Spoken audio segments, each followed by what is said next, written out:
Bienvenidos a todos a esta nueva conferencia del séptimo ciclo de Chateando con la Ciencia. Hoy vamos a hacer una pequeña diferencia respecto de nuestra tradición y va a ser el profesor Alberto Molina quien presente al profesor Juan Francisco Gimeno. Antes de esto, os tengo que contar un poquito cómo va a proceder la cosa. Primero habrá esta presentación, seguirá el profesor Gimeno dando su conferencia y luego viene el coloquio. Durante todo este tiempo os pedimos que no tengáis abiertos los micrófonos, porque salen ruidos, como esto se graba, luego esos ruidos aparecen en los vídeos. La conferencia es informal, pues el nombre de Chateando con la Ciencia viene del hispanismo chateando, pero también de tomar chatos, es decir, podéis tomaros una cerveza mientras escucháis, porque lo que se trata es de hacer la cosa amable, informal y accesible a todos. Sin más, os dejo la palabra al profesor Alberto Molina, que nos presentará al profesor Juan Francisco Gimeno. Muchas gracias. Muchas gracias, Fernando. Bueno, inicialmente diré que yo soy profesor de Economía aquí en la Facultad de Economía y Empresa de la Universidad de Zaragoza, y en este sentido deseo felicitar a los organizadores de Chateando con la Ciencia la iniciativa de poner en marcha este ciclo. No es habitual que en un centro deportivo se organicen actividades científicas y realmente me parece muy encomiable la propuesta de llevar la ciencia a otros entornos que no son los habituales. Debería ser en este sentido, un ejemplo de iniciativa para otros clubs, otros lugares. Debería ser un ejemplo esta colaboración entre el Club de Tenis Zaragoza y nuestro Instituto de Investigación INMA, dedicado a la nanociencia y a los materiales de la Universidad de Zaragoza. Quiero también agradecer a Fernando que nos haya dado la opción a los académicos de las ciencias económicas de participar en esta sexta edición ya del ciclo.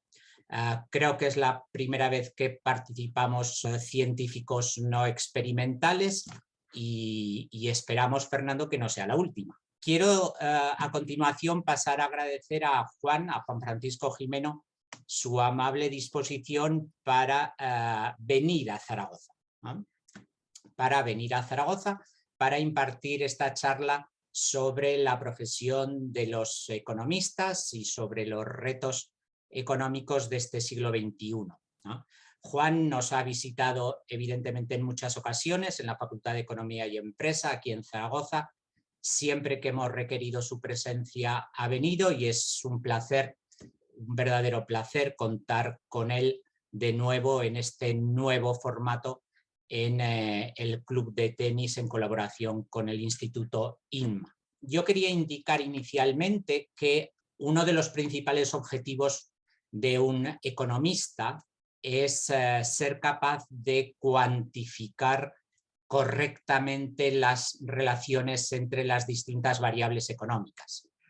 Precios, cantidades, empleo, inflación, etc. Y para hacerlo bien, los economistas debemos, por un lado, tener un amplio conocimiento de los modelos teóricos, tanto los modelos microeconómicos como los modelos macroeconómicos, y en segundo lugar, un sofisticado también conocimiento de las técnicas econométricas. Cuando los economistas, o bien los que se dicen economistas, se equivocan, es porque fallan en uno o seguramente en ambos aspectos: el conocimiento de los modelos teóricos y el conocimiento de las técnicas cuantitativas econométricas. Pues bien, nuestro invitado esta tarde, Juan, es un economista que aúna perfectamente estas dos competencias básicas, además de otras muchas que debemos tener los economistas, lo cual le permite elaborar con una sobresaliente precisión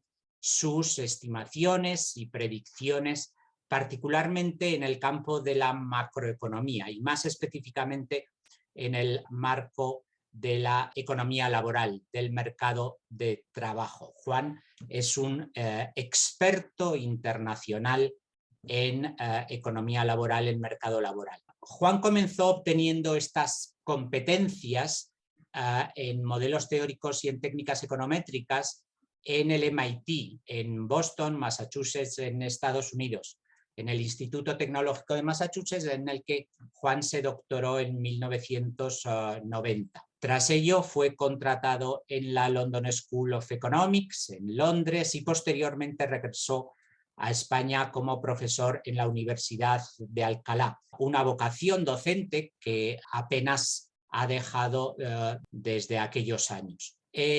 Un periodo especialmente fructífero, en mi opinión, de Juan como economista fue entre 1992 y 2004, cuando trabajó como Senior Researcher en la Fundación de Estudios de Economía Aplicada en Madrid, en FEDEA.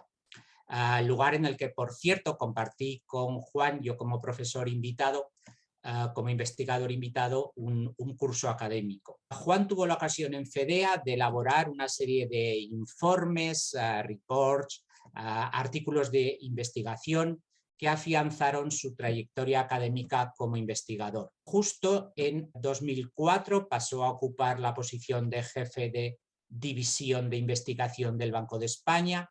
Después fue nombrado jefe de la división de análisis macroeconómico, también del Banco de España, y actualmente ocupa la posición de advisor de la Dirección General de Economía, Estadística e Investigación, igualmente del Banco de España. Actividad que compagina, como decía anteriormente, con su magisterio en la Universidad de Alcalá. Finalmente, quería decir que Juan es un economista excepcional, un economista que publica sus investigaciones en los mejores journals del mundo, un magnífico profesor que no ha dejado en ningún momento de ejercer su magisterio y finalmente un gran divulgador económico, consciente, como es, de la importancia que tiene la transferencia directa a la sociedad de sus conocimientos económicos atesorados desde su doctorado en el MIT. Muchas gracias, Juan, por haber accedido a presentar esta tarde, a ser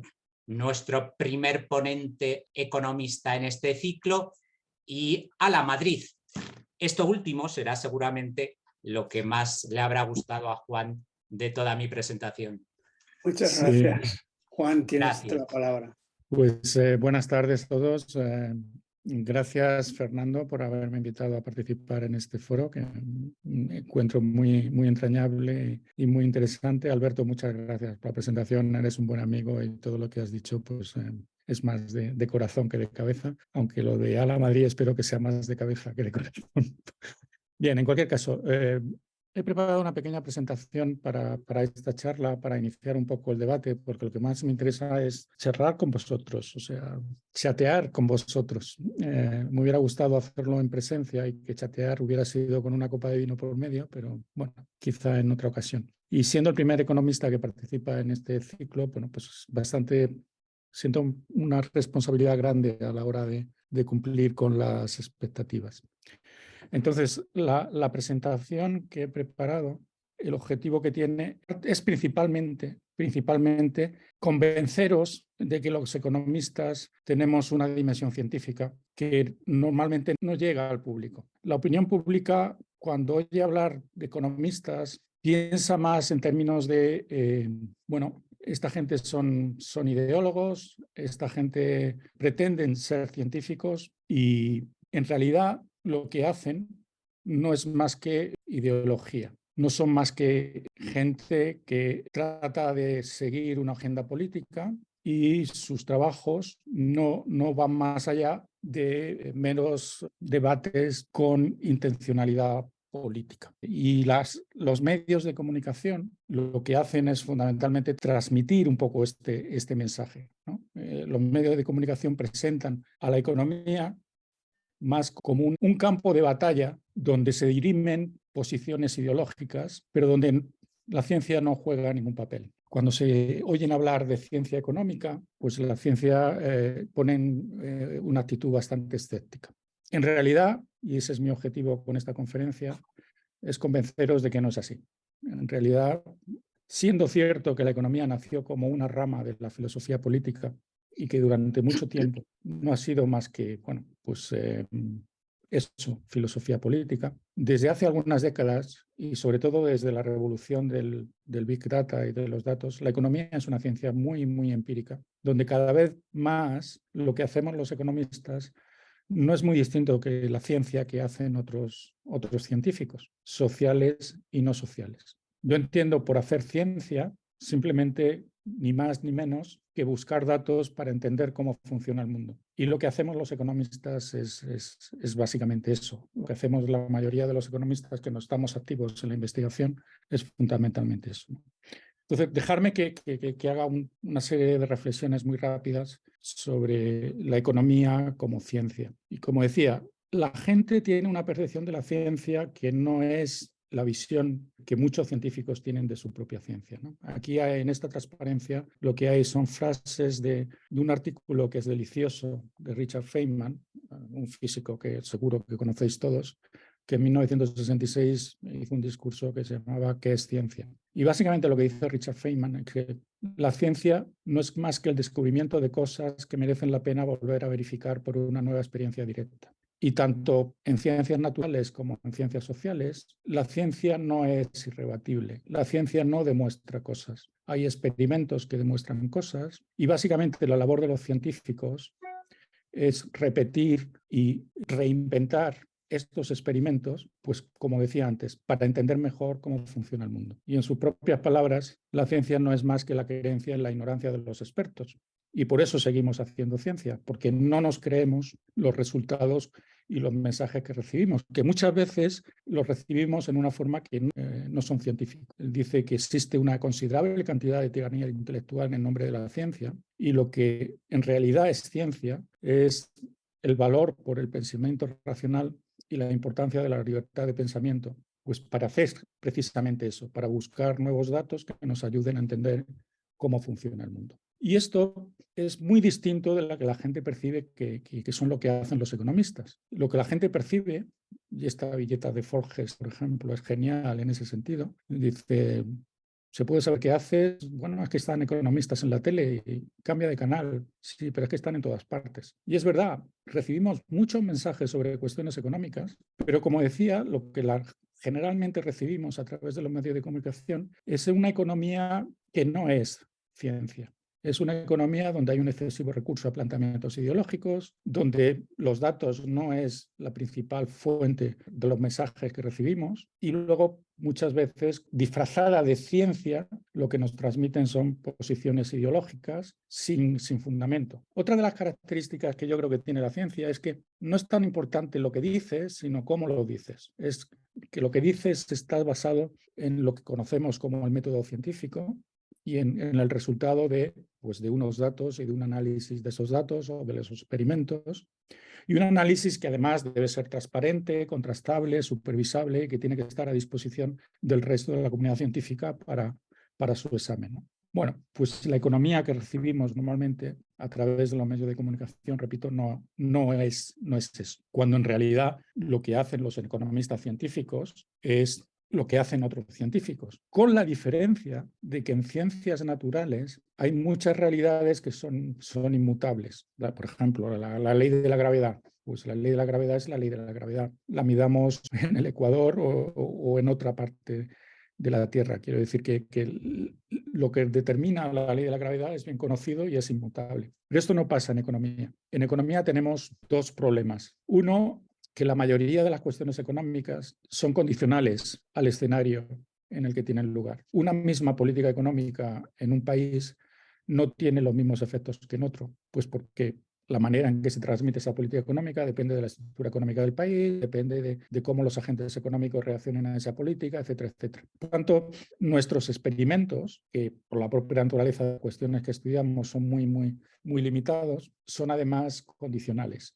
Depende de qué estudiemos y dónde lo estudiemos y en qué momento lo estudiemos. Por eso, lo que ha habido en la economía, la revolución reciente de la economía, con la gran disponibilidad de datos que viene de lo que se conoce como revolución tecnológica 4.0, la posibilidad de que casi todo se puede digitalizar y casi todo se puede transmitir en forma de datos, pues esto nos permite hacer cosas que hace 50 años era imposible pensar.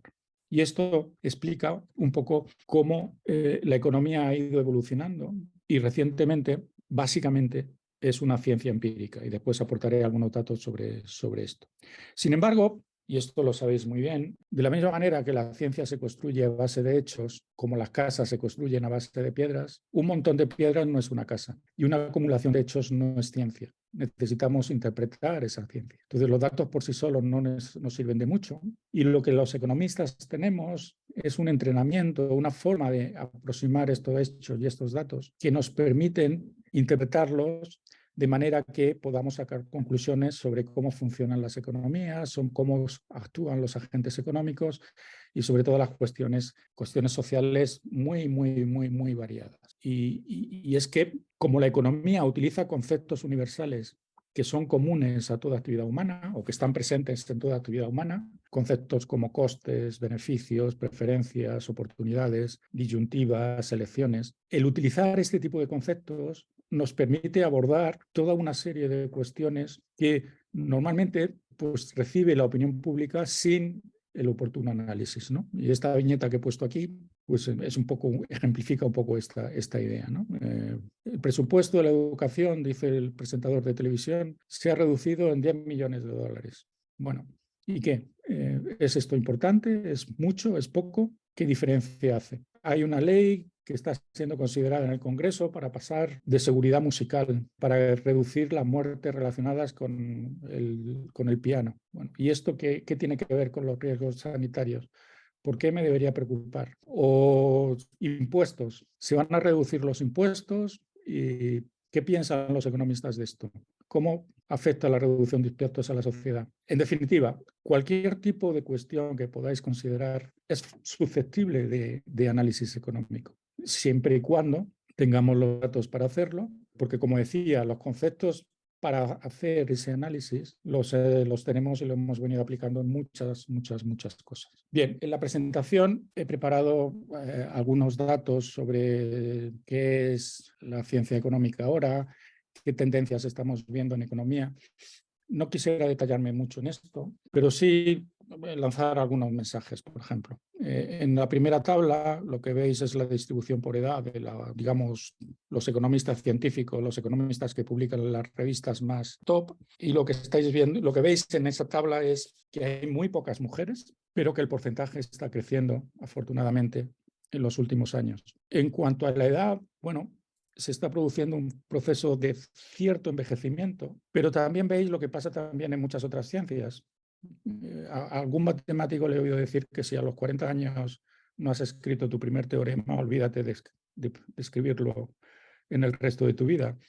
Bueno, pues aquí más o menos, si a los 50 años no has publicado en una revista top, prácticamente olvídate de publicar en esas revistas, ¿no? En la segunda tabla lo que veis es algo que, bueno, en ciencias es muy común, pero en economía no lo era hasta recientemente, y es que el número de coautorías y cómo se producen estos papers científicos en economía cada vez es más numeroso, cada vez los artículos tienen más gente detrás, básicamente porque cada vez es más necesario combinar distintos tipos de análisis y skills variadas para resolver las cuestiones económicas que nos preocupan. Hay que tener una cierta orientación empírica, hay que dominar modelos teóricos, hay que tener unas skills que muchas veces es difícil que una sola persona las tenga, ¿no? Y finalmente, quizá la más interesante sea la tabla 3, en donde veis que lo que os decía, se trata de una ciencia cada vez más empírica. Los economistas siguen haciendo teoría, pero cada vez hay más estudios empíricos y ha surgido una nueva rama de la economía, que es la economía experimental, que básicamente trata de hacer lo que hacen los científicos naturales, experimentos en el laboratorio. Hay más gráficos sobre cómo se relaciona la economía con el resto de las ciencias. Entonces, por ejemplo, ahí tenéis que la economía tiene quizá dos características. Una es una cierta insularidad. no hay muchas citas de otras ciencias sociales a la economía, eso es lo que tenéis en el primer gráfico. Mejor dicho, no hay muchas citas de la economía a otras ciencias, que es lo que está en el primer gráfico, y en el segundo gráfico lo que tenéis es citas de otras ciencias a la economía. Y esto da pie a una crítica que se suele hacer, que es que la economía es, dentro de las ciencias sociales, una ciencia aislada, porque no recurre a otras ciencias sociales, y es una ciencia colonizadora, porque entra en tocar temas que son de otras ciencias sociales. Bueno, esto segundo ya os he explicado por qué. Esto segundo es porque con los conceptos que tenemos y la expertise y la experiencia que tenemos en el manejo de datos, podemos analizar cuestiones muy variadas. Y lo primero quizás sea reflejo de que la economía ha intentado, en esta evolución hacia ser una ciencia más empírica, ha intentado utilizar instrumentos cuantitativos y formas de análisis de las ciencias naturales que en otras ciencias sociales no se utilizan o no han tenido el predicamento que tienen en economía. No quisiera dedicarle mucho más tiempo a esto porque quisiera pasar a la segunda parte de la presentación, que es básicamente utilizar algunos temas como ejemplo de qué hacen los economistas, ¿no? En el resto de las transparencias que tenéis, este dato de empiricismo de la economía, ¿no? De en qué medida cada vez hay más estudios empíricos basados en datos, y esto ocurre en el agregado, pero también en cualquiera de las ramas de la economía. La economía tiene muchas ramas. Alberto antes mencionaba macroeconomía, economía laboral, finanzas, economía internacional. Hay muchas ramas. Bueno, pues esta tendencia hacia el empiricismo, hacia la utilización de datos para entender cómo funciona el mundo, es algo general a todas las ramas. Y bueno, aquí tenéis un gráfico que más o menos lo ilustra. Bien, como decía, la mejor forma de demostrar el movimiento es andando. Entonces, quisiera utilizar 2 o 3 temas para ilustrar un poco cómo los economistas nos aproximamos a estos temas y cómo los analizamos, ¿no? Y qué mejores temas que los retos que vislumbramos para el resto del siglo XXI, y que básicamente son de 2 tipos. Uno es los cambios demográficos. Creo que no somos suficientemente conscientes de lo que estos cambios demográficos implican en muchas dimensiones, y en concreto para la economía y para las políticas sociales. Y en segundo lugar, los cambios tecnológicos. Por cambios tecnológicos entiendo lo que se conoce como Revolución Industrial 4.0, el hecho de que estamos descubriendo nuevas formas de producir basadas en la robótica y en la inteligencia artificial que no necesitan de trabajo humano, pero también la transición energética. El hecho de que si queremos preservar el medio ambiente, si queremos que el cambio climático no cambie sustancialmente la forma de vida en el planeta Tierra, necesitamos otra forma de producir energía que la que hemos venido utilizando hasta ahora, ¿no? Cambios demográficos. Hay un economista reconvertido en demógrafo, Ken Foot, que es canadiense, y dice que la demografía explica 2/3 partes de casi todo. Si eso es así, y creo que en buena parte tiene bastante razón, el cambio demográfico que estamos sufriendo es mucho más importante de lo que realmente pensamos, de lo que habitualmente pensamos, ¿no? La disminución sostenida y global de la natalidad es un fenómeno global. En este gráfico tenéis, en el primer gráfico de arriba, tenéis el número de hijos por mujer, y es algo que está pasando en todos los países. Nacen mucho menos niños. En España, la caída de la natalidad ha sido de una magnitud casi increíble. En el año 2021 nacieron 337.380 niños en España. A mediados de los años 70 nacían casi 700.000. Desde que se acabó la época del baby boom, allá por el año 76, años en los que decía, bueno, aproximadamente nacían casi 700.000 niños al año, la caída fue vertiginosa. A finales de los 90 nacían alrededor de unos 365.000 niños en España. Luego se recuperó algo con la expansión, la etapa de la burbuja y demás, y los buenos años de principios de este siglo. Se recuperó algo y el número de nacimientos llegó a superar el 500.000 en 2008. Desde 2008 no ha hecho más que descender. Como decía, ahora son 337.000. En 2021 fueron 337.000. En 2022 van a ser menos. De enero a septiembre han nacido solo 245.000. Esta caída de la natalidad tiene consecuencias obvias para cómo va a ser el mercado de trabajo y cómo va a ser la población en los próximos 40 o 50 años. Pero es que eso además se une con el hecho de que la longevidad está creciendo. Y en este gráfico que tenéis aquí, pues tenéis en el gráfico de abajo, tenéis la esperanza de vida al nacer y veis que es una línea creciente casi lineal. Se estima que por cada 4 años la esperanza de vida aumenta en 1 año. La esperanza de vida al nacer en España es de 80 años para los varones y de 86 para las mujeres. Pero si vamos a la esperanza de vida a los 65 años, ya es de 84 años para los varones y 88 para las mujeres. Y dado que hay un gradiente por educación, hay un gradiente por renta y demás, es muy probable que mucha gente de la que ahora están haciendo ahora o de las que ahora son niños, muchos de esos niños van a vivir más de 100 años. El INE, en sus últimas proyecciones de población, calcula que si ahora mismo en España hay unos 12.000 centenarios, 12.000 personas con más de 100 años, en el año 2060 aproximadamente habrá 220.000 centenarios. Esto, como decía, esto tiene unas consecuencias para el tamaño y la estructura de la población que podéis ver aquí en este gráfico. En este gráfico lo que tenéis es la composición por edades de la población que se estima para el resto del siglo XXI. Y lo tenéis por continentes. El primer gráfico de arriba de la izquierda es el mundo y luego tenéis pues, Sudamérica, Norteamérica, Europa y África. África es el único país que veis con población creciente. África es el continente del gráfico de la izquierda inferior. Es el único continente donde va a seguir creciendo la población. En el resto, la población ya está disminuyendo y lo que es peor, la población en edad de trabajar está disminuyendo. En Europa ya empezó, en otros continentes ocurrirá.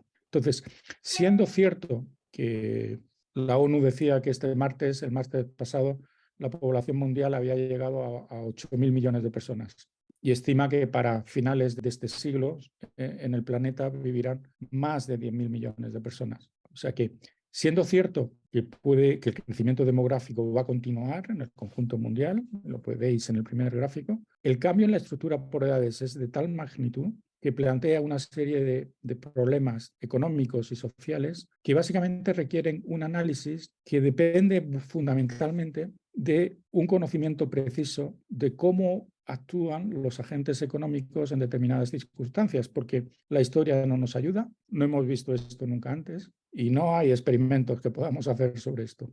Pero lo que sí sabemos, y los economistas sabemos bien, es que, por ejemplo, no consumimos los mismos bienes y servicios cuando somos viejos que cuando somos mayores. No tenemos los mismos trabajos en el mercado laboral cuando somos viejos que cuando somos mayores. Las transferencias que sostienen al estado del bienestar, que hasta ahora han funcionado bien, dependían de un dividendo demográfico, de un crecimiento de la población en edad de trabajar que ahora no vamos a tener. Todas estas cuestiones, desde una perspectiva económica, necesitan de un análisis basado, repito, en datos y basado en modelos que nos permitan entender los mecanismos de transmisión de las variables demográficas a las variables económicas. Iba a decir que solo los economistas pueden ofrecer, pero quizás sea muy pretencioso, pero ¿qué es lo que los economistas estudian habitualmente? Esto además interacciona con los cambios tecnológicos. El hecho de que seamos menos y más viejos pues crea incentivos a la automatización. Y buena parte de los desarrollos tecnológicos que estamos viendo ahora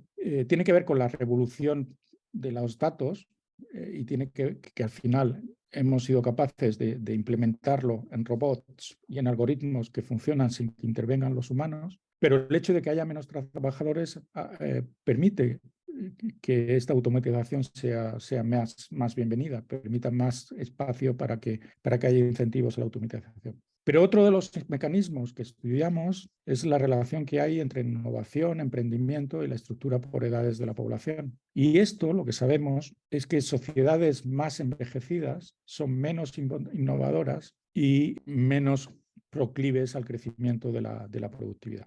¿Vale? Y esto ocurre por dos razones. Una es lo que los economistas llamamos un efecto composición, y es que si los viejos son menos innovadores, pues si hay más viejos habrá menos innovación, pero también porque en sociedades más envejecidas los jóvenes son menos innovadores, en parte porque los incentivos y el margen que hay para la innovación en esas sociedades es menor. Bien, transición energética. ¿Cómo afrontamos los economistas el análisis de la transición energética? Bueno, esto ha sido también una revolución en los últimos años. Hace 10, 15 años, pues sí, estábamos preocupados por el cambio climático, pero ni los gobiernos, ni los bancos centrales, ni el sector financiero habían mostrado ningún tipo de iniciativa para apoyar políticas que facilitaran esta transición energética. En los últimos años se han desplegado muchísimas iniciativas. Los bancos centrales, por ejemplo, están tratando de que el sector financiero tenga en cuenta consideraciones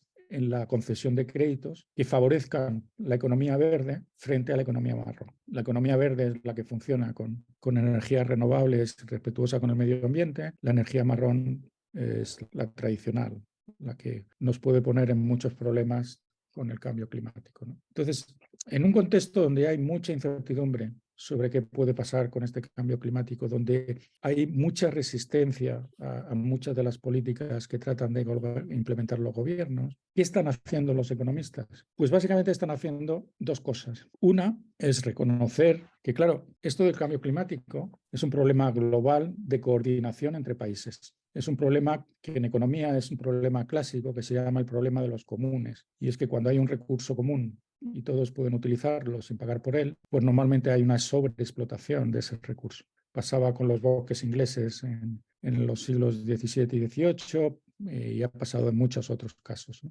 Entonces, de nada sirve que un país reduzca sus emisiones si el resto de países no lo hacen. Entonces, este problema de coordinación es un problema habitual en economía, donde, por ejemplo, la teoría de juegos, tanto la cooperativa como la no cooperativa, se ha utilizado para muchos problemas. Entonces, la posibilidad de explotar este instrumento a la hora de afrontar esta cuestión es algo que está permitiendo que la economía contribuya también de alguna manera a desarrollar iniciativas que controlen el cambio climático. Esta, digamos, es la primera contribución que uno puede esperar desde la ciencia económica. La segunda es qué instrumentos tenemos para hacer esto. Y básicamente tenemos dos instrumentos. Uno es impuestos que cambien el precio relativo de determinadas fuentes energéticas, o sea, impuestos que encarezcan el uso de energía marrón frente a la energía verde. Y dos, incentivos a las inversiones que permitan la transición de energía marrón a energía verde. De nuevo, estos son problemas habituales en economía sobre los que hemos escrito, trabajado y pensado durante muchos años y por tanto son temas que conocemos bien.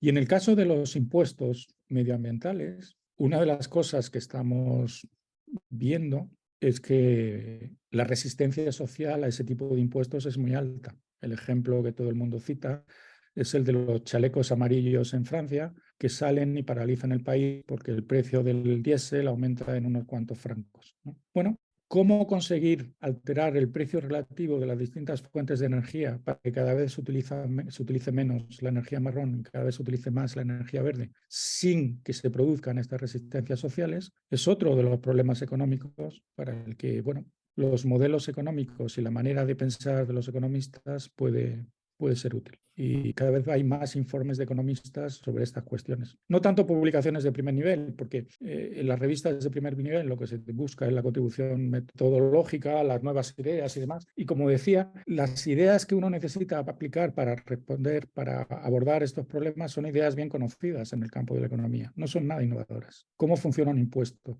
¿Cómo funciona un incentivo a la inversión? ¿Cómo implementar un impuesto junto con una serie de medidas que hagan que la desigualdad no aumente? Todo esto son cuestiones tradicionales en economía que ahora serían y están siendo muy útiles para abordar este tipo de cuestiones en lo que se refiere al cambio climático. Y, por ejemplo, una de las cosas que estamos viendo es que vamos muy atrás en la implementación de estas medidas, y lo que veis en estos gráficos es un poco las previsiones que hay de emisiones de CO2 en el gráfico de la izquierda y en cuánto habría que reducir las emisiones para controlar el calentamiento del planeta en 1,5 grados centígrados, 2 y demás, ¿no? Y como veis hay una divergencia absoluta entre lo que necesitamos y lo que se prevé que va a ocurrir. Entonces, la urgencia para desarrollar este tipo de medidas es cada vez mayor. Finalmente, y quiero terminar porque, como decía, lo que me interesa más es el debate y la discusión, ¿no? Cambios tecnológicos. Decía que la demografía explica casi 2/3 partes de casi todo. Bueno, la tecnología explica más del tercio restante. Y esto puede parecer que soy de esos economistas que no saben sumar, pero en realidad es así. La interacción entre demografía, tecnología y demás, al final determina buena parte de lo que ocurre. Y lo que está ocurriendo en tecnología es que De nuevo, este es un problema tradicional en economía. Desde que el mundo es mundo ha habido cambios, ha habido avances tecnológicos. Desde que la economía existe como tal, los economistas laborales han estado preocupados por entender las consecuencias de estos cambios tecnológicos. ¿Cuál es la novedad ahora? Bueno, la novedad ahora es que los cambios tecnológicos que hemos tenido hasta la fecha eran cambios tecnológicos que los economistas llamamos complementarios al trabajo humano. Eran máquinas, más recientemente ordenadores, que nos permitían ser más productivos, nos permitían producir más bienes con menos recursos. Eso es lo que significa ser más productivo. Y también el aumento de la productividad ha estado basado en lo que se llama innovaciones de producto. Las innovaciones que nos hacen producir más con menos recursos se llaman innovaciones de proceso. También el ser humano ha demostrado una gran capacidad de reinventarse con nuevas ocupaciones y nuevos productos y nuevas necesidades. Bien, pues como decía, hasta ahora lo que los economistas habíamos aprendido sobre esto es que los avances tecnológicos, en primer lugar, son los que permiten que vivamos mejor, si somos más productivos, son los que nos hacen tener un nivel de vida más alto. Sin productividad y sin crecimiento de la productividad no tendríamos estos avances. Y en segundo lugar, son favorables a la creación de empleo, no destruyen empleo. Esta idea de que los avances tecnológicos destrozan a determinadas ocupaciones y destruyen empleo, que es antigua también, se remonta a la revolución de los luditas durante la primera revolución industrial en Inglaterra, aquellos que destrozaban los telares porque pensaban que con los telares iban a perder su puesto de trabajo. De hecho, la palabra sabotaje viene de la palabra francesa sabot, que es un fueco que utilizaban estos para estropear las máquinas, ¿no? Bueno, pues esta idea ludita, la experiencia histórica nos ha demostrado que es completamente equivocada. Sin embargo, lo que estamos viendo ahora es una revolución tecnológica que algunos temen tiene unas características diferentes, en el sentido de que ya no es complementaria al trabajo humano, ya no son avances tecnológicos que se concretan en máquinas que nos hacen ser más productivos, sino que son avances tecnológicos como los de la viñeta que tenéis ahí, ¿no? Son avances tecnológicos en los que el humano deja de ser relevante, donde se producen bienes y servicios sin que ningún ser humano intervenga en esa producción, ¿vale? Y esto es algo que estamos viendo pues, cada vez con mayor frecuencia, ¿no? Entonces, la pregunta es, ¿qué consecuencias tiene esto para el mercado de trabajo, para las políticas sociales? ¿Cómo va a cambiar esto nuestra organización económica, la manera en que organizamos la vida económica?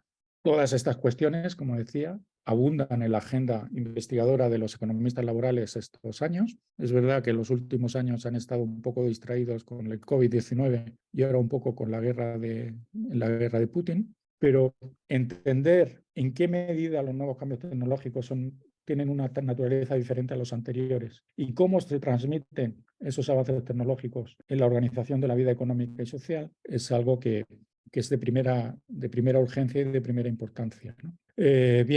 No quiero extenderme más en los elementos que hacen que estos cambios tecnológicos sean diferentes. Creo que con esta visión que acabo de dar es suficiente y me voy a saltar las últimas transparencias porque me estoy extendiendo demasiado.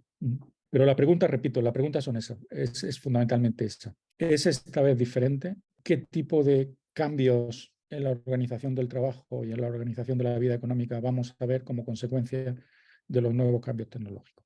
Cambios tecnológicos que además no solo afectan a un país en concreto, sino que afectan también a cómo se divide el trabajo entre países.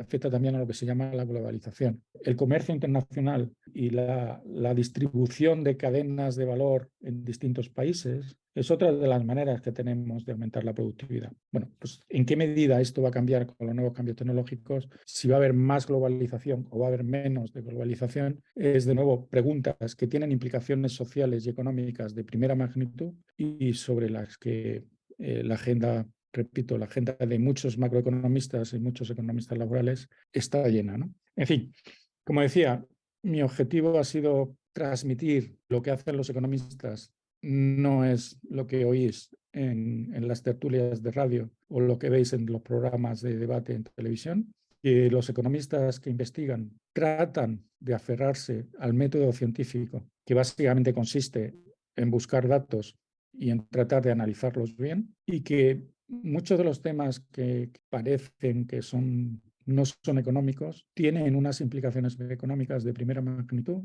y que sin un conocimiento de cómo los agentes económicos actúan y cómo interactúan entre sí, es muy difícil responder a esas preguntas. Y nada más. Creo que no me he pasado mucho del tiempo que me había asignado, que eran unos 45 minutos, así que quedo a disposición de las preguntas que me queráis hacer y de charlar con vosotros sobre cualquiera de los temas que he contado o de cualquier otro tema que os preocupe. Muchas gracias, Juan. Una conferencia muy interesante. Creo que has abierto un montón de melones para hacer coloquio aquí. Hay muchos aspectos que se pueden tocar.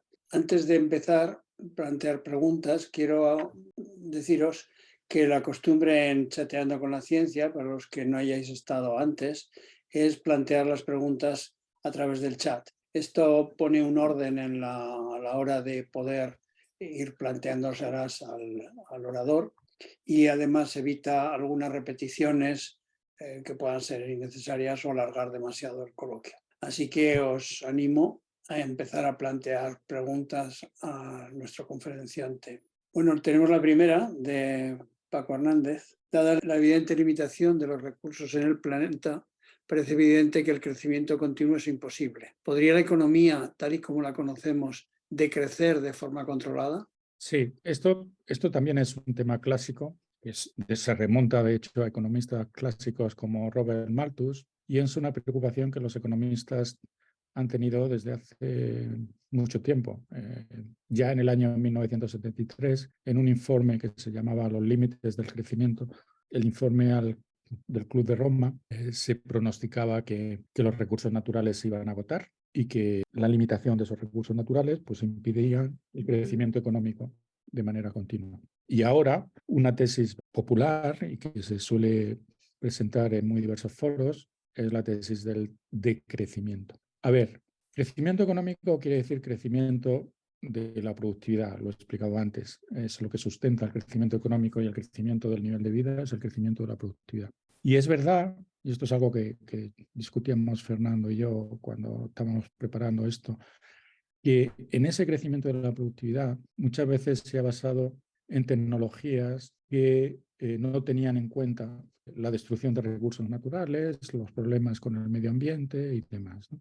Pero también es verdad que muchos de los avances tecnológicos que hemos visto a lo largo de la historia son avances tecnológicos que nos permiten crecer con menos recursos. Y como decía, la capacidad que ha tenido el ser humano para reinventarse y producir cosas de manera diferente y con menos recursos de los que se utilizaban antes, bueno, pues esto también ha sido otra constante a lo largo de la historia. Por tanto, lo de la tesis del decrecimiento, yo no soy partidario de esa tesis. Yo no creo que haya un límite al crecimiento. Entendido esto del crecimiento, como repito, crecimiento de la productividad construido a partir de innovaciones que generan bienes y servicios distintos y que permiten que tengamos un nivel de vida distinto, ¿no? Pongo algún ejemplo tonto que siempre son los más ilustrativos para explicar lo que quiero decir. Hace 50, 60 años, la gente se ganaba la vida bajando a las minas de carbón y enfermando, picando piedra. Ahora cada vez necesitamos menos carbón para producir energía. Hoy veía que la mitad de las necesidades energéticas de España de hoy se satisfacían con energía eólica. O sea, no necesitamos destrozar el medio ambiente para producir energía. En muy poco tiempo vamos a ver cómo almacenar esa energía no renovable, con lo cual una de las limitaciones de la energía eólica y de los paneles y la energía solar van a ser superados. Vamos a encontrar otras fuentes de energía y vamos a ser capaces de producir otros productos sin necesidad, o dicho de como lo dicen los economistas, menos intensivos en recursos naturales, que por otra parte cada vez sabemos cómo obtenerlos mejor. Por ejemplo, en el informe del Club de Roma que citaba antes se decía que había reservas de petróleo para 30 años, con lo cual a principios de este siglo deberíamos haber agotado el petróleo. Bueno, pues las reservas de petróleo no se han agotado, sino que incluso es posible que haya más de las que pensábamos que había, porque la capacidad que tenemos de extraerlas es mayor. Quiero decir que esto de que hay límites físicos al crecimiento está por demostrar. Y luego, otra forma de límites al crecimiento, que es, pues, por ejemplo, pues, la capacidad de consumo. El hecho de que si cada vez consumimos más, llegará un momento en que estaremos saciados y no necesitemos producir más para consumir. Bueno, esto es todavía más endeble. Buena parte de la población mundial no tiene satisfechos sus recursos básicos. Pero es que incluso en los países avanzados, la capacidad de consumo que tenemos cambia a lo largo del tiempo. Lo que hemos visto es que ahora consumimos bienes y servicios que hace, repito, 50 años no existían. Ahora, pues tenemos ocupaciones que hace 50 años no existían. YouTubers, Instagramers, asesores comerciales, asesores de compras, monitores de gimnasio, paseadores de perro. O sea, la capacidad que tiene el ser humano de inventar bienes y servicios con valor económico es impresionante y lo hemos visto a lo largo de la historia. Con lo cual, tanto la tesis del decrecimiento basada en los límites físicos como la tesis del decrecimiento basada en el consumo saciado, ambas cosas a mí no me parecen suficientemente robustas, ¿no? Muchas gracias, Juan. Julián Notario te pregunta, me gustaría entender las diferencias fundamentales de las economías practicadas por sistemas conservadores o liberales.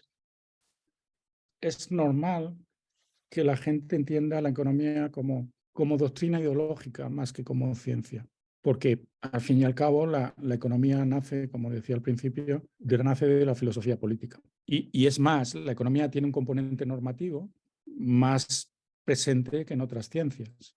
Si los economistas queremos entender el mundo, es para tratar de mejorarlo. Si de la economía se derivan políticas económicas, es que con esas políticas económicas queremos resolver problemas sociales. Y muchas veces, pues bueno, también parte de la mala fama que tenemos los economistas es que se nos identifica como demasiado arrogantes y pretenciosos cuando damos recomendaciones de política económica. Es este componente normativo donde está la parte por la que se me pregunta qué diferencias hay entre economía neoliberal, economía marxista. A ver, economía como ciencia creo que solo hay una. Es economía que trata de buscar datos para entender cómo funciona el mundo. Y si entendemos la economía así, solo hay dos tipos de economía, como ocurre en otras ciencias. Hay mala economía y buena economía, la que se hace bien y la que se hace mal. Ahora bien, si vamos ya al componente normativo, si ya ampliamos el foco y pensamos en las proposiciones normativas que se derivan de la economía, claro, la economía es una ciencia moral. La economía, al fin y al cabo, es cómo intervenir para conseguir determinados objetivos.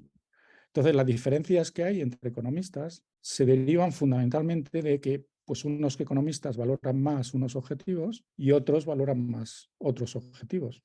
A unos les preocupa más la eficiencia económica, producir sin distorsiones, a otros les preocupa más la equidad, las desigualdades económicas. Entonces, cuando discutimos los economistas, fundamentalmente muchas de las discusiones no tienen tanto que ver con cómo derivamos los resultados como con qué tipo de objetivos nos parecen más importantes. Es decir, sobre si un resultado está bien o mal obtenido, discutimos, como todos los científicos, sobre si unos datos son apropiados o no para entender un determinado fenómeno. Discutimos como discuten todos los científicos, pero estas discusiones no son las que se perciben en la opinión pública. Las discusiones que se perciben en la opinión pública son las que me han preguntado, ¿no? Son economistas de izquierda frente a economistas de derechas. Yo siempre digo que cuando un economista necesita identificarse como de izquierdas o de derechas, es que en realidad no está actuando como un economista. Un economista que se dedique a la investigación económica, en principio, la ideología no es algo que debería afectar la manera a la que se enfrentan los datos y cómo los interpreta, ¿no? Yo siempre, cuando me preguntan que si soy qué tipo de economista soy, siempre respondo que soy economista madridista.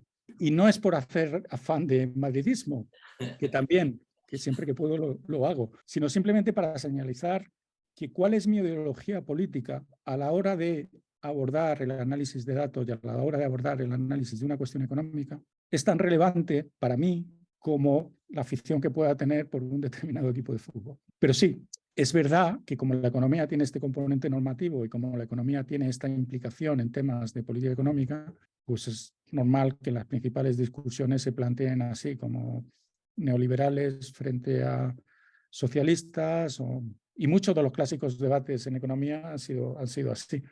Pero repito, esto no es más que el resultado de que los objetivos sociales que a algunos nos parecen relevantes pues son distintos a los que otros piensan que son relevantes.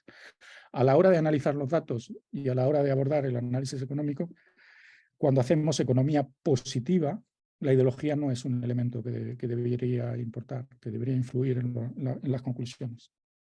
Claro, pero Milton Friedman y Keynes considero que fueron muy buenos economistas.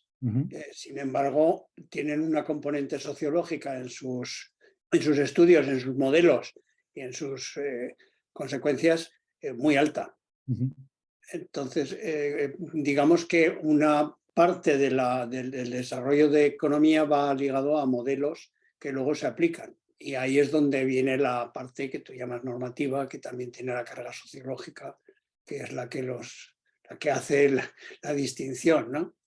Sí, no, eso es cierto. Y es cierto que los grandes debates que se conocen en economía, pues este que tú mencionabas de Friedman frente a Keynes, que nunca discutieron en persona. Keynes tiene una discusión muy interesante con Hayek, un economista austriaco. Hayek era partidario del libre mercado y Keynes, pues eso, era el que decía que hay problemas que solo puede resolver el gobierno, ¿no?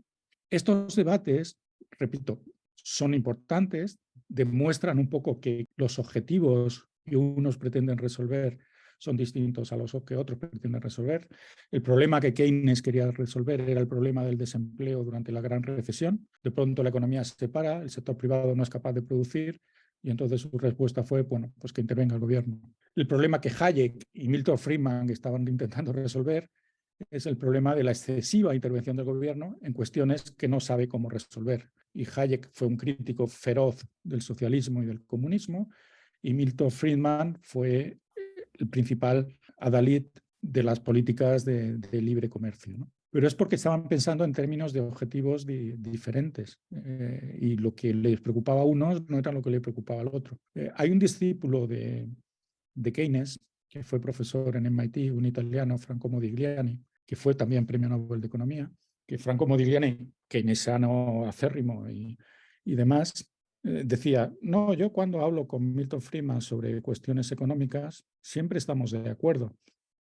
Queriendo decir, cuando abordamos un problema económico de una determinada, cómo abordar el análisis de un problema económico, estamos de acuerdo.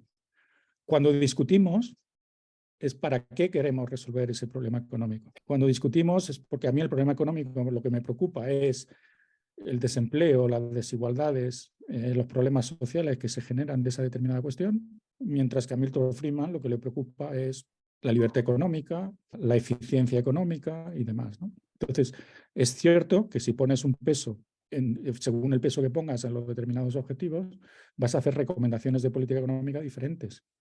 Pero eso no quiere decir que el análisis de los datos y la forma en que abordas el análisis de los datos para llegar a esas recomendaciones sea distinta a la que recomienda otro tipo de propuestas, ¿no? O sea, yo creo que es importante distinguir lo que es economía normativa de lo que es economía positiva. En economía positiva hay mucho menos desacuerdo de lo que percibe la opinión pública. En economía normativa seguro que la hay, pero es porque no todos tenemos los mismos valores, no todos nos preocupa por igual los problemas sociales que queremos resolver, ¿no?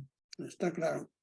Mira, Juan Candeal te pregunta, ¿puedes comentar brevemente la situación de la economía española en relación con la transición a las nuevas energías, el gran peso de la deuda, etcétera?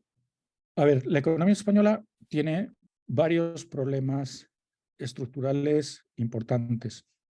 Uno lo he apuntado durante la presentación y es el demográfico. El problema demográfico en España, siendo grave el de muchos países, el problema demográfico en España es de una magnitud considerable. O sea, es el país donde vamos a tener la población más envejecida hacia mitad de este siglo. Y eso, como decía en la presentación, A la opinión pública lo que le llega es, bueno, que por esto vamos a tener problemas en las pensiones y toda la crisis de las pensiones y todas las discusiones que hay ahora sobre las pensiones. Pero este es solo uno de los problemas que se derivan de este envejecimiento. Hay mucho más grave. El segundo problema estructural es que tenemos un mercado de trabajo organizado de una manera que no ofrece suficientes oportunidades de empleo a la población. Tenemos una tasa de empleo baja en relación a la de otros países. Hay menos gente trabajando. Aparte de que tenemos una población en edad de trabajar que se está reduciendo o que se va a reducir, el porcentaje de esa población en edad de trabajar que acaba trabajando es bajo en relación a otros países. Y finalmente tenemos un problema grave de productividad. Tenemos un problema grave de productividad. Durante los últimos 20 años la productividad ha crecido a tasas muy bajas. Pues la media calculada desde el año 2000 posiblemente esté por debajo del 1%, que son tasas bajas no solo comparadas a otros países, sino comparadas con otras épocas, ¿no? Sobre estos problemas estructurales tenemos todos estos cambios a los que me he referido a la presentación, los cambios tecnológicos y la transición energética. La transición energética en España ha avanzado muy rápidamente. Ahora mismo tenemos potencia eléctrica instalada para producir con energías renovables por encima de la de otros países. Tenemos problemas en las infraestructuras para extender esas energías renovables a otras actuaciones, ¿no? Por ejemplo, el coche eléctrico y demás, ¿no? Pero bueno, estos son inversiones en infraestructura que se irán haciendo. Entonces ahí no estamos tan mal. Pero los otros tres problemas son tres problemas que hemos tenido en el pasado y que vamos a seguir teniendo. Y que si no los resolvemos, pues nuestro futuro económico no pinta muy bien. Obviamente, si vamos a ser menos y estos menos tienen que producir para una población mayor, porque vamos a ser menos en edad de trabajar, pero más en el conjunto de la población, o menos proporcionalmente al conjunto de la población, pues tendremos que ser más productivos, porque si no, nuestro nivel de vida va a caer. A ello se le añade también el tema de la deuda. La deuda, ahora mismo este año vamos a acabar con una deuda pública con respecto al PIB de aproximadamente el 115%. Justo antes de la crisis de principios de siglo, en el año 2007-2008, ese porcentaje era el 60%. O sea que se ha duplicado prácticamente desde el 2008. Y de nuevo, si tenemos que hacer frente a esa deuda y somos menos, pues tendremos que ser más productivos para hacer frente a esa deuda. Es verdad que la carga de esa deuda ahora no es muy onerosa, porque como los tipos de interés han estado muy bajos durante los últimos años, pues tener una deuda del 120% del PIB, pero pagando intereses del 2%, es lo mismo que tener una deuda del 60% del PIB, pero pagando tipos de interés del 4%. O sea que la carga de la deuda no ha aumentado mucho en relación a la que teníamos en el año 2008. Pero siendo del 115% del PIB, si aumentaran los tipos de interés, y si este repunte que vamos viendo en los tipos de interés fuera permanente, pues vamos a tener también problemas de financiación, problemas serios de financiación. Entre otras cosas porque el principal actor que ha estado sosteniendo la deuda pública de todos los países europeos durante los últimos años, desde el 2008, ha sido el Banco Central Europeo. Y en algún momento tendrá que dejar de hacerlo. Entonces, la deuda también es un elemento de preocupación. Deuda que además, pues el proceso de envejecimiento incrementa. Ahora mismo, la reforma de las pensiones, básicamente, se está haciendo en base a aumentar la aportación que hace el Estado al pago de pensiones contributivas, que en principio deberían ser financiadas solo con cotizaciones sociales. Bueno, mientras esto se siga haciendo, la deuda va a seguir aumentando, ¿no? Entonces también es un problema de preocupación importante. Vamos a ver, hay un tema que ha salido más de una vez en debates, etcétera, es que efectivamente la tecnología, el avance tecnológico que hay, desarrollos tecnológicos 4.0 que le has llamado tú en la charla, que conducen a sistemas que no son sustituibles por seres humanos, o sea, que realmente lo que hacen es eliminarlos, genera un problema. Pero desde un punto de vista, digamos, económico, también se ha hablado que bueno, si tú pones robots, paga unos costos por los robots, es decir, que cotiza por los robots. Claro, esto es una cosa que que ahora se le quiere poner un principio y realmente el principio podría venir desde los telares, ¿no? O sea, también sustituían pero sustituían de una forma que tú lo has explicado, que era una sustitución un poco indirecta. O sea, sí que sustituían en el medio plazo, en el corto plazo, pero en el largo plazo aumentaban el número de puestos de trabajo en otros aspectos, ¿no? Ahora no, ahora es distinto, porque la gente que pueda reparar los robots es infinitamente más pequeña que lo que sustituyen los robots. Pero puede, digamos, compensarse o corregirse poniendo una contribución por parte de los robots. Sí. ¿Es esto factible o esto es una cosa de estas que salen en los periódicos y no tiene mucho sentido? A ver, la idea de que los robots depende. ¿Hablamos de impuestos o hablamos de cotizaciones sociales? Porque en los periódicos vemos las dos cosas, ¿no?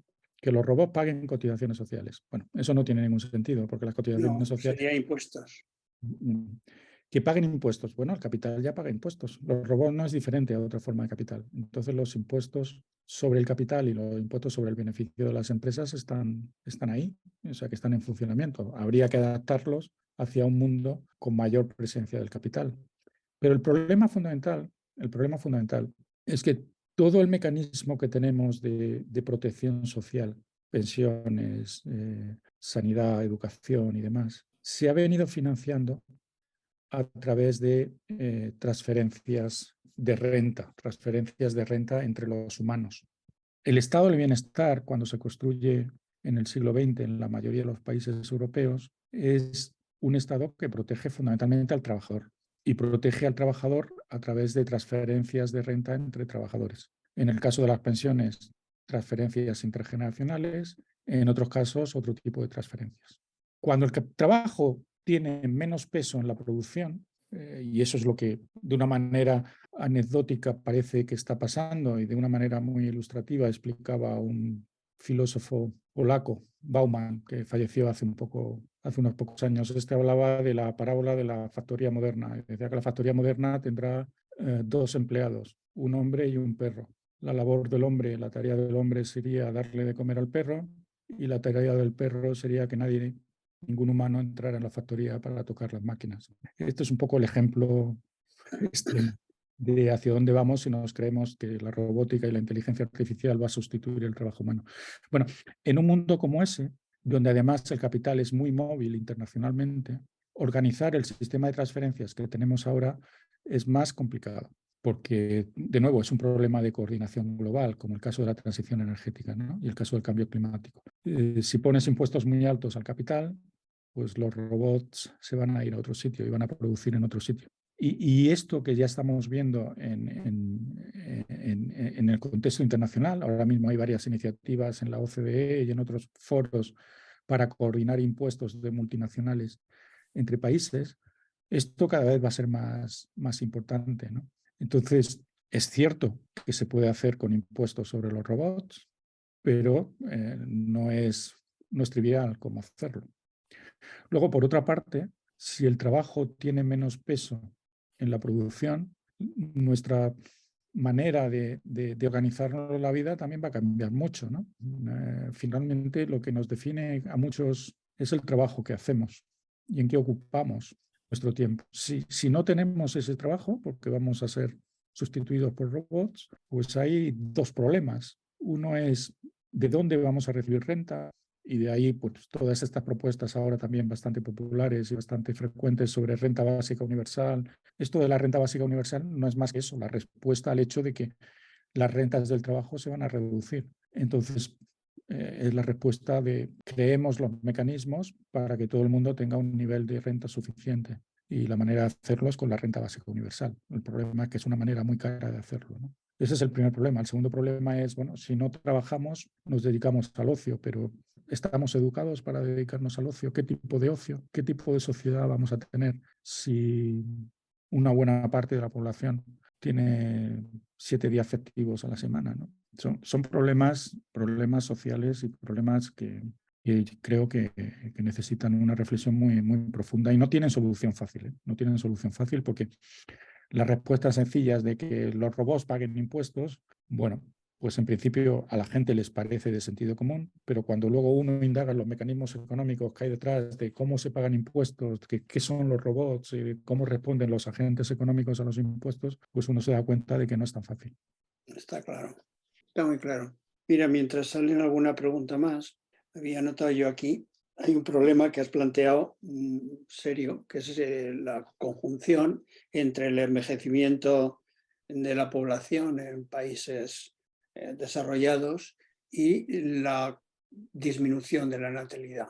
Has mencionado a España como un problema de primerísimo orden, Japón sería otro también de primerísimo orden, con la diferencia de que allí la inmigración es muchísimo menor que en España. Pero esto favorece el aumentar la robotización, aumentar toda una serie de favorecer unos flujos de capital hacia terceros países, cosas de estas, ¿no?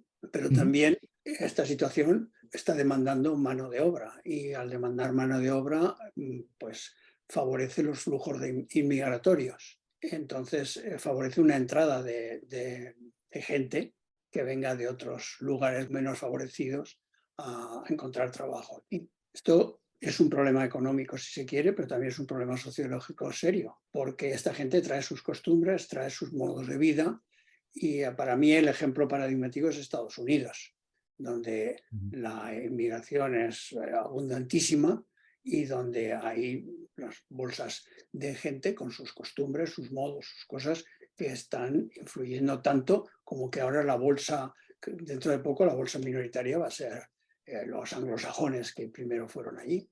¿Esto cómo lo ves desde el punto de vista económico? A ver, no, claramente esto tiene dos dimensiones.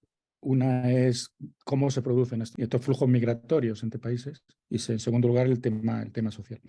Sobre los flujos migratorios entre países, ¿qué ha pasado en España? En España ha aumentado mucho la inmigración, como sabemos todos, y solo durante la pandemia y demás se redujeron sustancialmente los flujos migratorios, cosa que, por cierto, posiblemente tiene ahora algo que ver con la escasez de trabajadores que algunos empresarios se quejan en determinados sectores, el hecho de que vinieran menos trabajadores durante estos últimos años. Este año la inmigración está repuntando de nuevo. El INE estima que este año vamos a acabar de nuevo con un flujo de inmigración neta de 500 000 aproximadamente de inmigrantes. El máximo lo tuvimos durante la época de la burbuja, los años 2005-2006, donde llegaron a ser casi 1 millón de inmigrantes netos al año. Este año vamos a tener 500 000. ¿Se puede mantener este flujo de inmigrantes? Bueno, el INE, las últimas proyecciones que ha hecho de población, que las sacó hace un par de semanas, piensa que sí. Y piensa que durante las próximas 2 o 3 décadas vamos a tener flujos de inmigración de ese orden de magnitud. Pero claro, yo creo que aquí al INE se le olvidan 2 cosas. Una, como he dicho durante mi presentación, la caída de la población joven, que es la que va a emigrar, es general. Solo hay un continente donde esto no va a ocurrir, que es África. O sea que la reserva de inmigrantes que tenemos es África. Pueden venir 500 000 de inmigrantes mayoritariamente africanos durante los próximos 20 años? Pues a mí me parece difícil. En segundo lugar, porque esos inmigrantes africanos, ¿por qué querrían venir a España en lugar de a otros países? Otros países tienen la misma escasez de mano de obra que vamos a tener nosotros. ¿Por qué querrían venir a España en lugar de irse a otros países europeos? Esa es la segunda cosa que se le olvida al INE, desde el punto de vista económico, a la hora de entender cómo funcionan estos flujos migratorios. Pero luego está la dimensión social que tú mencionabas. La dimensión social de que cuando un país recibe estos flujos migratorios tan altos durante tanto tiempo, el país se convierte en otra cosa. Ahora mismo el país con mayor población no nacida en ese país, en el mundo, en Europa, por no irnos más lejos, es Suiza. En Suiza aproximadamente 1/4 de la población ha nacido fuera de Suiza. En España ahora estamos alrededor del 11-12%. Si los flujos que contempla el INE acaban registrándose, aunque repito, yo desde el punto de vista económico me parece difícil que se puedan registrar, en el año 2050 estaremos por encima de Suiza en porcentaje de población nacida fuera. España no sería un país mayoritariamente de españoles. Lo sería, pero quiero decir que el componente no español sería muy elevado. Esto además se complica con la resistencia social que percibimos en muchas capas de la sociedad a la inmigración. Muchas capas de la sociedad, y esto es otra tarea que los economistas hemos intentado hacer durante los últimos años, pero sin mucho éxito, no perciben todos los beneficios de la inmigración, que son muchos, pero no los perciben y lo que ven son problemas de criminalidad, problemas derivados de la inmigración que no son reales, porque no es cierto este mito de que los inmigrantes delinquen más que los nacionales, ¿no? Delinquen más, pero no por ser inmigrantes, por razones de pobreza, no porque sean inmigrantes. Entonces, esta resistencia social, que no solo es española, es europea, se ve en muchos países europeos y hemos visto que el desarrollo del populismo de derechas en Europa ha estado fundamentalmente asociado a la oposición a la inmigración. Entonces, esta resistencia social es otra de las razones por las que yo creo que no se va a producir este flujo tan importante de inmigrantes que sería necesario que se produjera. El INE piensa que en el año 2070, que es cuando acaban sus proyecciones, seremos 52 millones de habitantes en España, pero para eso necesita, pues eso, que de esos 52 millones, aproximadamente un tercio sean venidos de fuera. Y parece difícil que ocurra. Pues muchas gracias. Mira, Carlos González te plantea lo siguiente. ¿Qué opinión tienes de Georgescu y de su crítica a la teoría económica considerada tradicional hace unas décadas? Complicada tiene la economía como ciencia cuando intervienen tan decisivamente la libertad humana en la toma de decisiones individuales. ¿Es realmente lo más deseable el desarrollo sostenible, de crecimiento socialmente aceptado? A ver, si no, esto, Richard Feynman, otra de sus frases famosas y acertadas, decía que él se dedicó a la física porque era mucho más fácil que las ciencias sociales. Y la razón de que la física era mucho más fácil que las ciencias sociales es que los electrones no tienen sentimientos. Entonces, las ciencias sociales tenemos que lidiar con gente que tiene sentimientos, que tiene emociones y que muchas veces toma decisiones de manera que no entendemos muy bien por esos sentimientos y por esas emociones. Pero repito, que tengamos que lidiar con problemas sociales y con comportamiento humano, con las limitaciones que tenemos, no significa que tengamos que renunciar a un enfoque científico, al análisis de estos problemas y al análisis de este comportamiento. Es más difícil, plantea muchos más retos, no seremos capaces de predecir lo que va a ocurrir, porque como la ciencia económica, como los fenómenos económicos son condicionales al tiempo y al momento y al lugar, pues lo que pasa en un sitio no tiene por qué pasar en otro. Pero mi obsesión un poco en este tipo de críticas es desterrar la idea de que como no es posible la predecibilidad y la replicabilidad que hay en otras ciencias, tenemos que renunciar al enfoque científico en economía y que cualquier otro enfoque es igualmente válido. Y que, por tanto, cualquier opinión basada en una reflexión personal tiene el mismo valor que lo que alguien puede concluir después de un análisis detenido, sosegado y riguroso de una determinada evidencia, ¿no? Entonces, criticar a la ciencia económica porque no es capaz de tener conclusiones generales, pues es una crítica aceptable, porque es verdad, pero eso no debería ser la oportunidad para abrir el debate económico a opiniones sin fundamento y sin ningún tipo de fundamento analítico, ¿no? Entonces, no sé si esto responde un poco a la pregunta. Y en cuanto a lo del desarrollo sostenible, ya lo he explicado antes, yo creo que sí, creo que no hay límites al crecimiento económico, entendido como crecimiento de la productividad y del nivel de vida a nivel mundial. No hay límites ni físicos ni de otro tipo para que esto se produzca. En principio, obviamente, si no somos capaces de poner las políticas adecuadas para controlar el cambio climático y demás, pues podemos acabar en un escenario muy malo. Pero si sabemos gestionar un poco los problemas, yo creo que no debería haber estos límites. Pues muchas gracias, Juan. Creo que ha sido un debate muy interesante. Me gustaría, Fernando, ¿puedo? Por supuesto. Como ya estoy viendo que empiezas a cerrar, no Sí, quería porque pasar no hay más. la oportunidad de primero incidir un poco sobre la base, particularmente de esto último que ha dicho Juan, en mis palabras iniciales en la presentación al comienzo de la sesión. Lo que hacemos entonces los economistas es científico cuando nuestro enfoque de la economía es positivo. en el sentido de que nosotros observamos la realidad, tomamos los datos derivados de esa realidad, nos proporcionan las fuentes estadísticas, el Instituto Nacional de Estadística, la OCDE, etcétera, y después aplicamos técnicas cuantitativas absolutamente objetivas para determinar las relaciones entre las variables económicas, con el objetivo prioritario de cuantificar los efectos de unas variables en otras.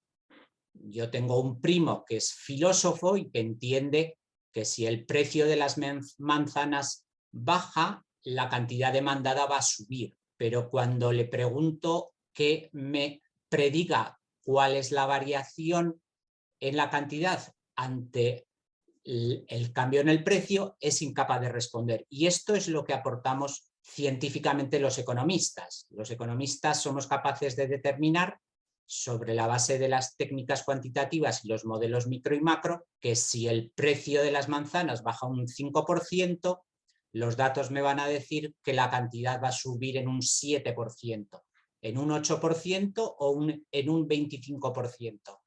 Y esto es muy relevante desde el punto de vista de la política económica, de la política social y de la política en general. Por lo tanto, en ese sentido, los economistas asumimos nuestro papel como científicos y como los físicos, biólogos o médicos, también tenemos nuestro premio Nobel en Economía. Otra cosa distinta es a la que hacía Juan referencia, es cuando ya introducimos juicios de valor. Cuando introducimos juicios de valor, componentes ideológicos que nos llevan a objetivos distintos, a objetivos que pueden ser aumentar el empleo a costa de reducir la inflación o con distintas implicaciones en el desarrollo del Producto Interior Bruto, por ejemplo. Ahí la economía asume su papel de ciencia de equilibrios. La economía es básicamente una ciencia de equilibrios entre la oferta y la demanda, el debe, el haber, el gasto, el ingreso, y ahí los ideólogos deberían ser conscientes del necesario equilibrio entre los distintos objetivos para la búsqueda del bien común, que no es otro que el bienestar de los ciudadanos. Por lo tanto, un primer componente absolutamente objetivo científico y un segundo componente en el que introducimos criterios ideológicos, juicios de valor, que requiere equilibrios entre las distintas preferencias sobre esos objetivos y, por lo tanto, sobre los grupos sociales a los que afectan. En definitiva, gracias a Fernando por la oportunidad que nos has dado de introducir la economía en la ciencia y muchísimas gracias, Juan, por tus, como siempre, ilustres palabras y reflexiones. Gracias desde la Facultad de Economía de Zaragoza. Bueno, yo tengo que decir, Alberto, que aquí quien ha introducido la economía ha sido tú. Porque un día me llegó un correo electrónico fantástico en el que no solo me felicitaba por los ciclos estos, yo vi que venía de un economista, sino que además me ofrecía la posibilidad de tener algún economista entre los oradores. Y lo cogí, vamos, al vuelo. O sea, habíamos hablado, Paco y Pedro, pues que había temas que había que ir entrando, a ver cómo podíamos entrar. Yo había preguntado a algunos economistas que conozco, a ver si conocían a alguien. Claro, tiene que ser un perfil un poco especial. Tiene que ser una persona docta en temas que interesan a todo el mundo, capaz de explicarlos muy, muy llanamente y no entrar en políticas, porque tampoco eso es el objetivo del ciclo. El objetivo del ciclo, de estos ciclos, es que estamos en una época de la humanidad donde nunca ha habido tanto acceso tan fácil y tan diverso a la información científica también, pero a la vez esa información es muy fácil de polucionar. Y entonces se generan falsas verdades, etcétera, etcétera, etcétera. Con lo cual te salen grupos de iluminados con las antivacunas y con las tierras planas y con miles de cosas, ¿no? Entonces lo que pretende estos ciclos es dar una opinión fundada, bien establecida, de una persona experta en ese tema que lo ponga al nivel de lo que es la gente de la calle y que tengan ahí una información, que lo puedan coger o no lo pueden coger, pero ahí tiene una información de referencia que seguramente les puede ser útil. Y además que sean científicos, es decir, enseña un poco lo que es el pensamiento científico, que hemos visto una contradicción o sea, hemos visto cómo la gente de la calle no lo entiende con el COVID. Pues con el COVID las manifestaciones que había eran manifestaciones de tipo científico. El científico se basa en los hechos que tiene, como lo ha dicho Juan al principio muy bien. Pero esos hechos no son inamovibles. Cuando salen otros que los contradicen, el científico está perfectamente capacitado, adaptado y lo ve perfectamente que se cambia. O sea, Newton no mentía cuando no metía la relatividad en sus ecuaciones. Y Einstein no miente cuando se metan pues, cosas que aparecerán nuevas, seguramente con nuevos modelos gravitatorios. Es simplemente cambios y novedades. O sea que gracias, Alberto, porque tú has metido la economía y desde luego seguiré utilizando. Tengo las 2 o 3 recomendaciones que me dijiste, las he explorado, las he mirado y seguiremos utilizándolas, no te quepa ninguna duda. A lo mejor hasta te pedimos más. Gracias, un placer. Yo quiero también agradeceros que me hayáis permitido entrar en este foro y espero que haber contribuido un poco a que el apetito por la ciencia y por la ciencia económica pues crezca, ¿no? Creo que los temas, como decías tú, Fernando, hay inmensidad de temas que tenemos que discutir, muchas cosas que no sabemos, muchas cosas que sabemos que no sabemos, muchas cosas que no sabemos que no sabemos, y la ciencia pues, tiene que ir rellenando lagunas de la manera que pueda, tanto en su dimensión natural como en su dimensión social. Y bueno, y el progreso científico consiste en esto, ¿no? En que a base de discutir esto y de aplicar el método científico en la obtención de resultados, pues cada vez más la gente entienda qué hacemos. Hay otro economista francés, Jean Tirole, que fue Premio Nobel de Economía en 2014, que lo decía muy gráficamente. Es decir, podemos estar convencidos de cuáles son las mejores políticas económicas. Podemos demostrar que una determinada medida es muy superior a todas las demás. Pero si no convencemos a la opinión pública de que eso es así, difícilmente los gobiernos van a implementar estas medidas y estas políticas económicas. Porque al fin y al cabo los gobiernos, los políticos, se deben a los ciudadanos que los eligen. Y si los ciudadanos no están bien informados, si los ciudadanos no tienen el conocimiento suficiente para discernir entre distintas alternativas, pues difícilmente vamos a tener buenos gobiernos, ¿no? Y yo creo que esta es la labor. Por lo menos esto es lo que yo intento cuando trato de divulgar economía y cuando trato de participar en este tipo de foros, ¿no? Así es, así es. Bueno, pues sí, muchísimas gracias a todos los que habéis asistido y muchísimas gracias, por supuesto, a Alberto por introducirnos en este mundo de la economía y, por supuesto, al profesor Jimeno por habernos dado una charla excelente.